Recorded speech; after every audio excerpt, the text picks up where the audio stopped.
Yes, brother. Enkulaba.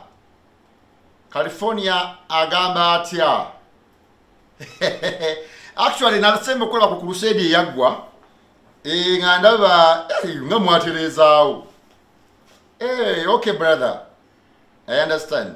Yesu wabeera buli kimu kitambula. Era nze nabagamba enjiri gye nabawa enjiri egyo watuwa nga tuzzeeyo. It was so wonderful. Era ne wogera mu Timoseewo 15 bw'ati watulagira kamunoonye wano ku ssimu. Naye kali Bible zadda mu digital. Timoseewo 15 bw'ati bw'atulagira nti ebigambo ebikufubutukamu bye biribeera enjakirizo y'ebyo byonna. The words that come out of your mouth. Yes. Father, kankusiibule. Naawe oyagala nnyo imo. Kale waliwo abankubira abaakuno. Amen. Yesu yebazibwe. Amiina. Ebeera bulungi. Bonna bandabire abali e Canada. Bandabire. Oh yeah. Bye. In Jesus' name. Amen. Kama yebazibwe tata. Jendi bula Madam Sister Charity. Ogabo Sister Charity. Usibyote pastor. Bulungi. Wasibyote. Bulungi pastor. Mukama yebazibwe. Mukama mulungi. Kozeemu omulimu. Kozeemu Mukama kozeemu omulimu. Ate nkwagala nnyo kuba oli active. Ne church choir bangamba nti oli active. Toleka ngoma kutobera bweru bali bano badduka uniform mbugwe esinga gotero zitereza. Iranze nzitereza munaye pastor. What you are doing is so wonderful. God is going to reward you abundantly. Yes. Kakati ekindese mu pastor. Yes, Sister Charity. Wanga wiki wedde mbadde mu kusiiba. We wasiiba. Nasiba wiki yonna by the way. Sibo chawende ko jjo change. Kakati mu kusiiba ko nga ndi mukubuuza Mukama. Era kirungi nnyo okusiiba nga we buli kimu kyagala okukola soka yebuzenga ku Mukama. Oyita into through fasting. Yes. Kati nasiibye nga mbuuza Mukama nti Mukama omwami wange agenda kubeera atya. Nensaba kubanga badde zikanga sawa mwenda. Ozuka ku mwenda. Era sawa ezo mwenda n'ebyawandika bitulaga nti sawa mwenda emyoyo gyonna gyomenyi bagikakkanye nga Katonda alina okulisiivinga eyo byennyini bye tumusaba. Mwenda ogw'ekiro. Era Mukama yanzizeemu mwebaza. Akyamaanyi. Kyetaaga tena. Mukama yebaze. Yakuzeemu. Hallelujah. Yakuzeemu nampa ekirooto.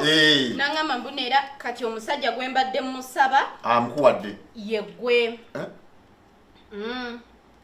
Nangamba era esaala zange zonna bwe nzinafuyiramu nembeera nga sikututte ng'omwami wange. Sinategeera kyogamba. Nti nze pasita. Omufumbo. Yera yandaze mukyala wange. Mu kirooto yandaze nga mukyalawo mizimu gye gyamuleeta kati nga nze mukyalawo mutuufu. Era nangamba Sister Charity si kintu kyoyogedde naye nze ndi mufumboledde. Okimanyi kyaki yonna ekimanyi ne mukyala wange atuula wali mu maaso ku katuuti era omumanyi ndo. Era mumanyi sisi. Kati Katonda tosobola kukola nsobi ate n'aga nti mukyala wange muveeko ngende ku gwe sister.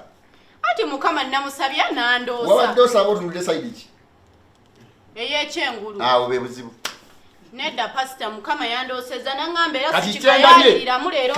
Ate bunaku nkulaba munaye. Bunaku ntera okulaba nga ndowooza oba just kale ebintu bya kyaki buli wootuuka ewange n'omenya amaaso n'okola oti ngaze nkulaba naye nga njagala nnyo nkusabire nawe weesabire. Kati ke kaseera weetaaga kusabira mwoyo omubi ogwo omwoyo gukuliko omubi gwe guba kukuviira. Kakkana tusabe. Kakkana tusabe.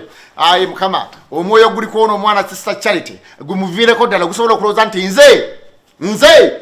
nze pastor asobola omwagala sisobola ndi musajja mufumbo onoonya omuntu owuwo musabire ddala omwoyo guno gumuviireko gumute ogunamulowoozesa nti asobola olunaku olumu ajja abeereko gyendi nedda sitaani mufulume omwana mufulume sitaani mufulume